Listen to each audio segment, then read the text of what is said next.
R தெய்வம் பேராசிரியராக work பண்ணியிருக்கேன். கல்லூரியில் முதல்வராக ஒர்க் பண்ணியிருக்கேன். அவள் என்னோட ஸ்டூடெண்ட்டு.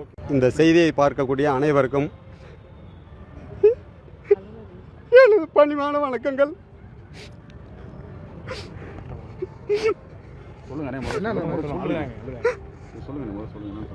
முதலில் அஜித்குமாரோட மரணத்திற்கு ரொம்ப ஆழ்ந்த இரங்கலை தெரிவித்துக் கொள்கிறேன்.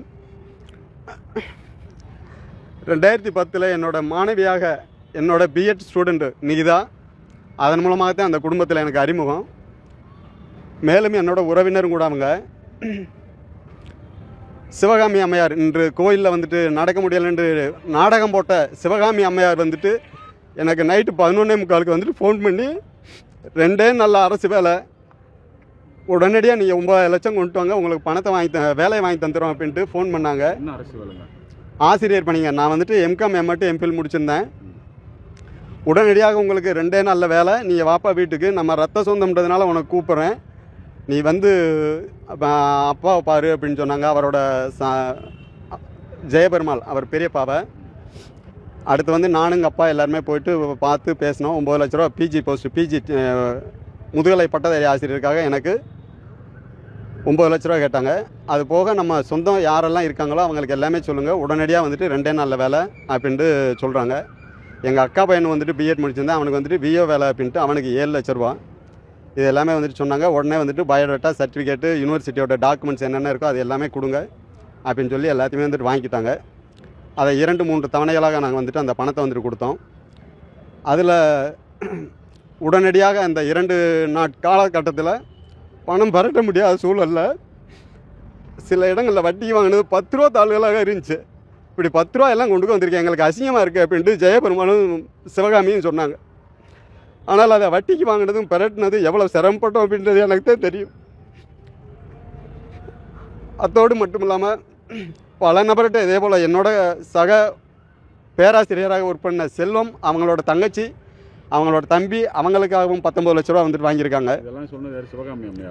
சிவகாமி, ஜெயபெருமாள் அவங்க ஹஸ்பண்டு, அவங்க அண்ணன் நிகிதாவோட அண்ணன் கவி என்ற வைபவ் சரண் கவி, அவங்க ஒய்ஃபு சுகதேவி, நிகிதா, இவங்களோட இந்த கவியோட மைத்துனர் கடைசியாக வந்துட்டு எங்களுக்கு பணம் கொடுக்க முடியாது, உங்களால் தெரிஞ்சதை பார்த்துக்கோங்க அப்படின்ட்டு விரட்டி விட்ட நபர் வந்துட்டு இந்த கவி அரசு அவரோட மச்சினை சுகதேவியோட அண்ணன்.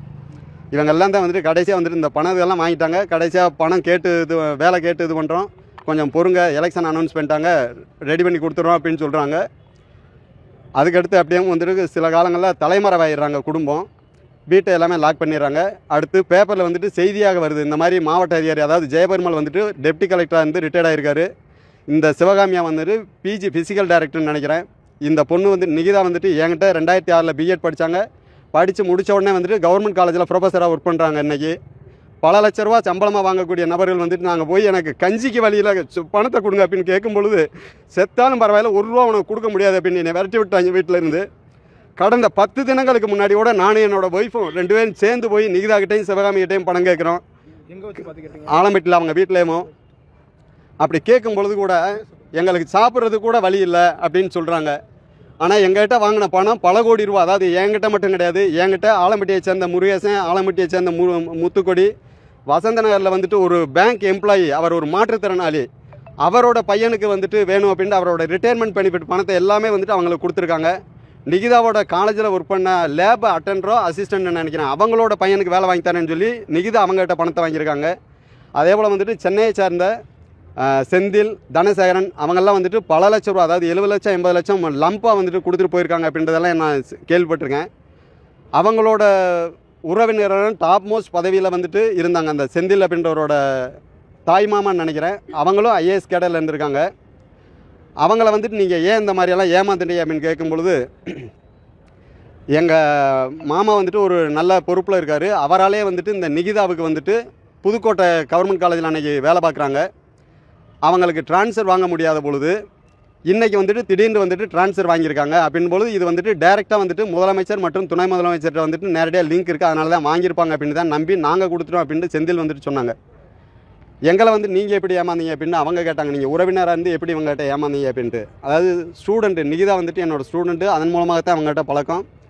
ரெண்டாவது அந்த குடும்பங்கள் எல்லாமே வந்துட்டு எனக்கு வந்துட்டு 2 நாளில் வாங்கி தரேன், ரத்த சொந்தம் அப்படி இப்படின்னு சொன்னதன் காரணமாக தான் நான் வந்துட்டு நம்பி, ஏன்னா அவர் ஒரு டெப்டி கலெக்டர், இந்தம்மா பிஜி ஃபிசிக்கல் டைரக்டர், இவன் வந்துட்டு கவர்மெண்ட் காலேஜில் ப்ரொஃபஸராக இருக்கா, அந்த பையன் கவிங்கிறவன் வந்துட்டு டாக்டரேட்டு, பிஹெச்டி, எம்பிஏ பிஹெச்டி.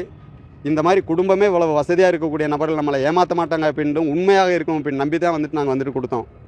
ஆனால் இவங்க வந்துட்டு பல கோடி ரூபாய்க்கு வந்துட்டு சொத்து இருக்குது. இப்போ அவங்க ஆலம்பட்டியில் வந்துட்டு ஜேபி கார்டன் அப்படின்ற ஒரு குடியிருப்பில் வந்துட்டு இருக்காங்க.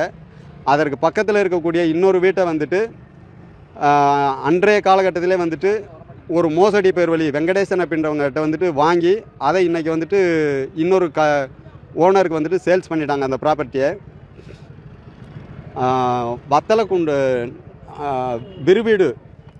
விருவீட்டிலேருந்து அணைப்பட்டி போகிற வழியில் வந்துட்டு ஏறக்குறைய 300 ஏக்கருக்கு மேலே வந்துட்டு அவங்க வந்துட்டு நிலங்கள் வந்து வச்சுருக்காங்க. பல இடங்களில் கோயம்புத்தூர், மெட்ராஸ் இந்த இடங்கள்லாம் வந்துட்டு கவி அரசு அப்படின்ற பேர்லையும், வைபவ் சரண் கவி அப்படின்ற பேர்லையும் வேறு பேர்களெல்லாம் வந்துட்டு சொத்துக்கள் வச்சுருக்காங்க. இப்போ இவங்களுக்கு இவ்வளவு ரிட்டையர்மெண்ட் பெனிஃபிட் இருக்குது. கவர்மெண்ட் காலேஜில் ஒர்க் பண்ணி சம்பளம் வந்துக்கிட்டு இருக்குது.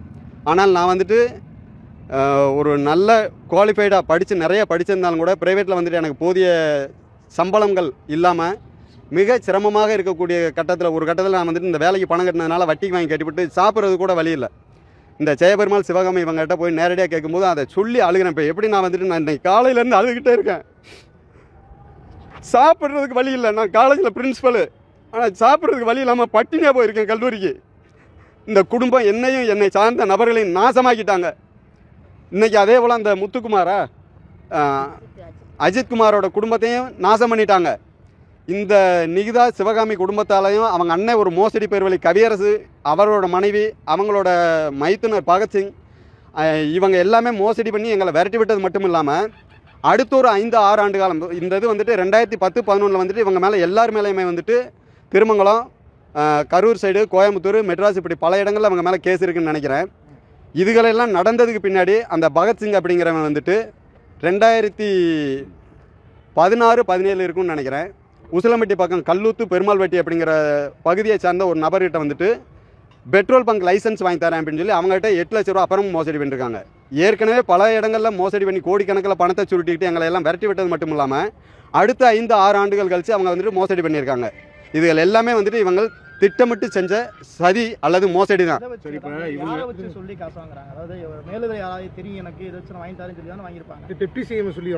அதாவது அன்னைக்கு அவங்க டைரெக்டாக வந்துட்டு எங்களுக்கு வந்துட்டு அமைச்சர் தங்கம் தென்னரசு KKSRக்கே வந்துட்டு நம்ம தான் 20 சீட்டு கொடுக்குறோம், அவங்களே நம்மகிட்ட தான் வந்துட்டு அப்ரோச் பண்ணுறாங்க.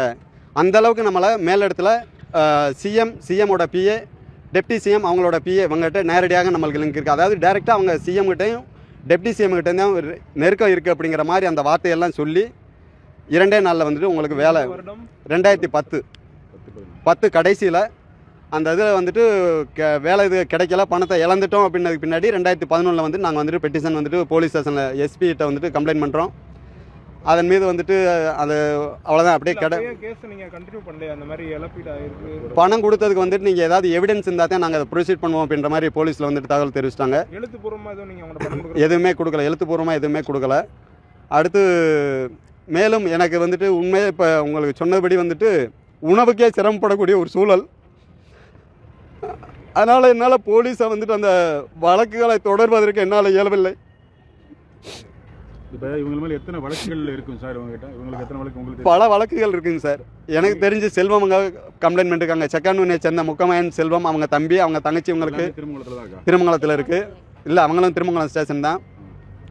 அடுத்து ஆலம்பட்டியை சேர்ந்த முருகேசன், அவர் ஒரு இது ஆதிராவிட நலத்தை சார்ந்தவர். அவர் இலவச சட்ட உதவியை நாடி அவர் பல்வேறு முயற்சிகள் எடுத்தார். ஆனால் தோல்வி நிலையில் தான் இருக்காருன்னு நான் கருதுனேன். ஏன்னா அவரால் தொடர முடியலைன்னு நினைக்கிறேன். அவர் வந்துட்டு 2.5 லட்சம் இருக்குன்னு நினைக்கிறேன் சார். அவங்களுக்கு வந்துட்டு சமையல் உதவியாளர் வேலை வாங்கி தரேன் அப்படின்னு, சத்துணவு உதவியாளர் வேலை அப்படின்ட்டு. அதே போல் ஆலம்பட்டியில் வந்துட்டு டீ கடை நடத்தக்கூடிய முத்துக்குடி அப்படின்றவரோட ஒய்ஃப்கிட்ட வாங்கியிருக்காங்க. அதே போல் ஆலம்பட்டியில் வந்துட்டு இன்னும் பெரும்புள்ளிகள்கிட்ட வாங்கியிருக்காங்க. அவங்க நம்ம வாங்கின பணம் வெளியில் சொன்னோம் அப்படின்னா நம்ம குடும்பத்துக்கு கௌரவத்துக்கு இழுக்கு அப்படின்றதுனால வெளியில் இன்னைக்கு வர வந்துட்டு சொல்லவே இல்லை அப்படின்னும் சிலர் வந்துட்டு சொல்கிறாங்க. அதெல்லாம் எந்த அளவுக்கு உண்மை அப்படின்றது தெரியலை. அடுத்து இந்த கரூர், திண்டுக்கல், மதுரை, வசந்தநகர் அந்த ஒரு பேங்க் எம்ப்ளாயி பேர் இதெல்லாம் மறந்து வச்சு எனக்கு.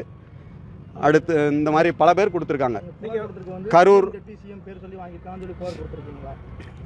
ஆமாம், அதாவது டெப்டி சிஎம்மோட பிஏ தெரியும் அப்படின்னு சொல்லி தான் புகார் மனுவிலே கொடுத்துருக்கோம் நாங்கள். அப்ப பணம் வாங்கியிருக்காங்க. ஆமாம், எந்த வருடம் கொடுத்துருக்கீங்க? 2010 சார்.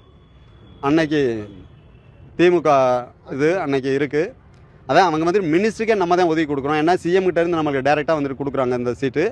அதை மினிஸ்ட்ரிகளுக்கே நம்ம தான் ஒதுக்கி கொடுக்குறோம் அப்படின்னு தான் ஜெயபெருமாளும் சிவகாமியும் சொன்னாங்க. இப்போ ஒரு 14 வருடம் ஆச்சு, நீங்கள் ரிப்பீட்டடாக அவங்க ஃபாலோ பண்ணிட்டு தான் இருந்தீங்களா அந்த அமௌண்ட்டுக்காக அவங்கள்ட்ட? ஆமாம் சார், போன 10 நாள் 20 நாள் கூட இருக்கும். இந்த 20 நாளைக்கு முன்னாடி நானும் என் ஒய்ஃபும் நேரடியாக இந்த 10 நாளைக்கு முன்னாடி போய் கேட்குறோம். கேட்கும் பொழுது ஒரு நிமிஷம் இப்ப எங்க இருக்காங்க? இல்லை ஒரே நிமிஷம் சார், இந்த இதை முடிச்சுக்கிறேன். இந்த 10 நாளைக்கு முன்னாடி போய் நாங்கள் வந்துட்டு 2 பேருமே போயிட்டு கேட்குறாங்க. 2 பேருமே நிகிதாவும் சிவகாமியும் வாசலில் நின்று இருந்தாங்க.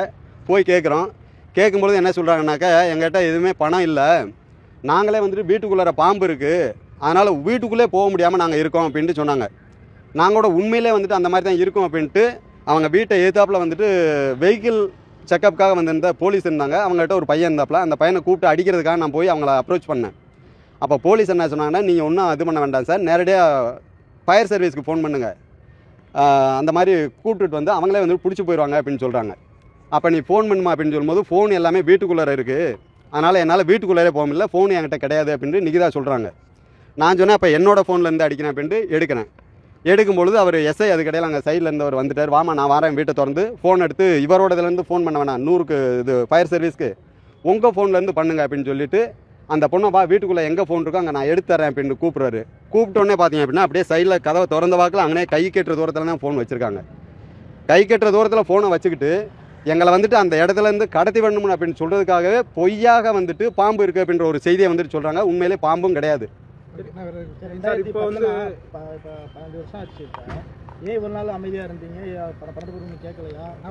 சார் நாங்கள் ரெகுலராக கேட்டுட்டு தான் இருக்கோம். எங்கள் அப்பா அம்மா போய் கேட்டிருக்கோம், எங்கள் அம்மா தனிப்பட்ட முறையில் கேட்டிருக்காங்க, நான் தனிப்பட்ட முறையில் கேட்டிருக்கேன், என் ஒய்ஃபும் நானும் தான் ரீசெண்டாக இப்போ 15 நாளைக்கு முன்னாடி போய் கேட்டிருக்கோம். வெஹிக்கிள் வந்த செக்கப்புக்கு வந்த அந்த நபர்களுக்கே தெரியும், போலீஸ்க்கே தெரியும், அந்த மாதிரி பாம்பு இருக்குன்ற ஒரு போலி நாடகம் போட்டாங்க. சரி சார், இப்போ வந்து ஒரு பையன் இறந்து போயிருக்காப்ல, ஆமா. நகைய கண்ணன், அதை பார்க்க உங்க மைண்ட் செட்ல என்ன தோணுச்சு, எப்படி இருந்துச்சு? அதாவது இவ வந்துட்டு நடிக்கிறா, அதாவது வந்துட்டு அவர் வந்துட்டு ஏதோ அதாவது இந்த 500 ரூபான்றது செலவுக்கு வந்துட்டு கேட்டிருப்பாங்க. அந்த நபரை வந்துட்டு பழி வாங்கணுன்ற நோக்கத்துக்காக இந்த மாதிரி ஒரு பொய்யான வேஷத்தை போட்டிருப்பாங்கன்னு தான் நான் நம்புகிறேன். உண்மையாக இருக்கிறதுக்கு வாய்ப்பு 100% என்னோட நம்பிக்கையில் இல்லை. சரி சார், ஓகே. உங்க பேருங்க? என்னோட பேர் ஆர் தெய்வம். ஓகே. பேராசிரியராக ஒர்க் பண்ணியிருக்கேன், கல்லூரியில் முதல்வராக ஒர்க் பண்ணியிருக்கேன். அவள் என்னோட ஸ்டூடெண்ட்டு.